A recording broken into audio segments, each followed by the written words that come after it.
try to go over and above to help out my position. I've even gotten fired from doing too much. Like, you just do too much. I'm like, well, we need all these things. It was like my boss fired me, dude. I was working in downtown San Diego at a marketing company, and my boss fired me for getting a client. Basically, they didn't fire me. I basically walked away from the circumstance because he was making it toxic in a manner, just like. But we had all these documents and things that one of our clients need, and like something was going wrong with him. He didn't finish it. I just took care of it. I grabbed it, took care of it, had a great conversation, got the down payment, brought it back to him, and he was so upset that he didn't deliver it. He was super upset. It was like, he's like, that's what I do. That's who I am. I'm the person who talks to clients. And like all this stuff started happening. I'm like, all because, and the client liked me. He liked to talk to me. He loved to call me after that. And then after about 2 months after that situation happened, he was like feeling like his position as the owner was being depleted because me and my team were doing most of the work and I was talking to the clients. But I was like, but you own the business. You're still getting the main money. Like, I don't understand. I'm not here trying to take your place. I'm not here trying to overshine you.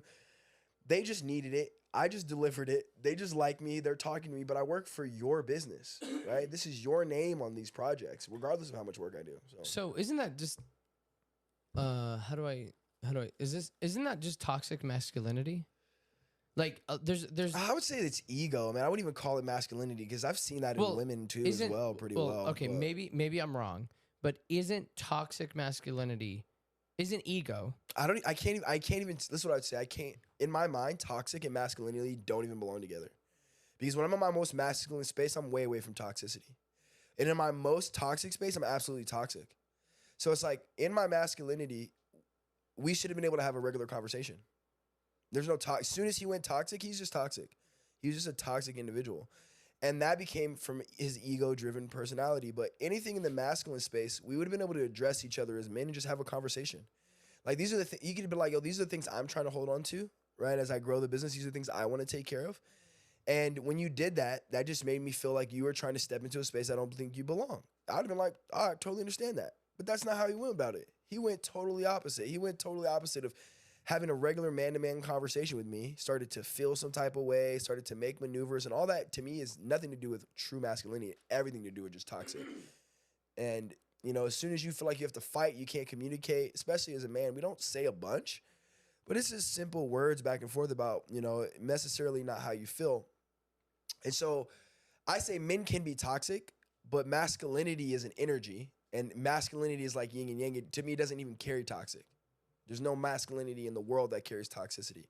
There's people who are masculine, who are what we call man's man, who are toxic. A man's man doesn't mean he's masculine. Just means he's a man's man, and he can be a toxic man, right? So what's a man's man? So a man's man is somebody, which considering this generation, someone who can fix a tire on a car, someone who understands how to build, right? That's a man's man. Someone who's like someone handyman.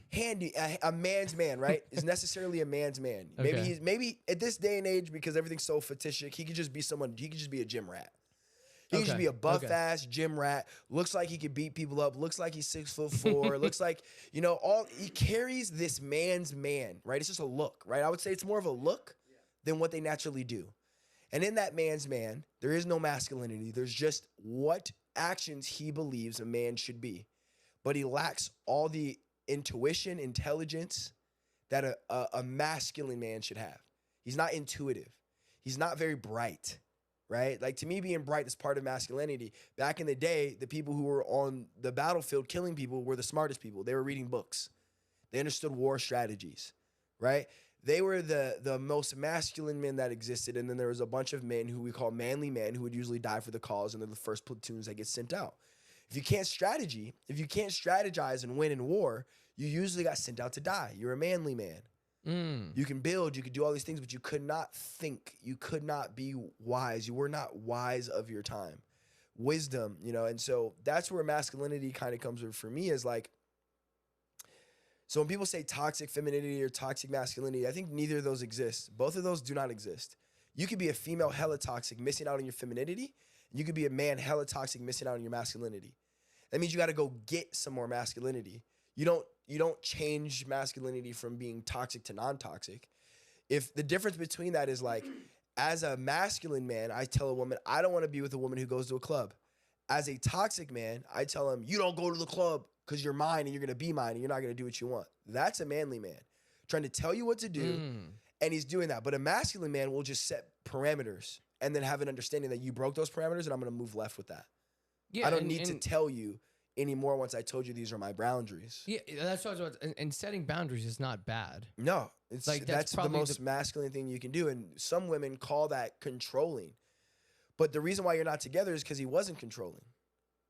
He was just a masculine man. He was like, yo, I'm not tolerating that.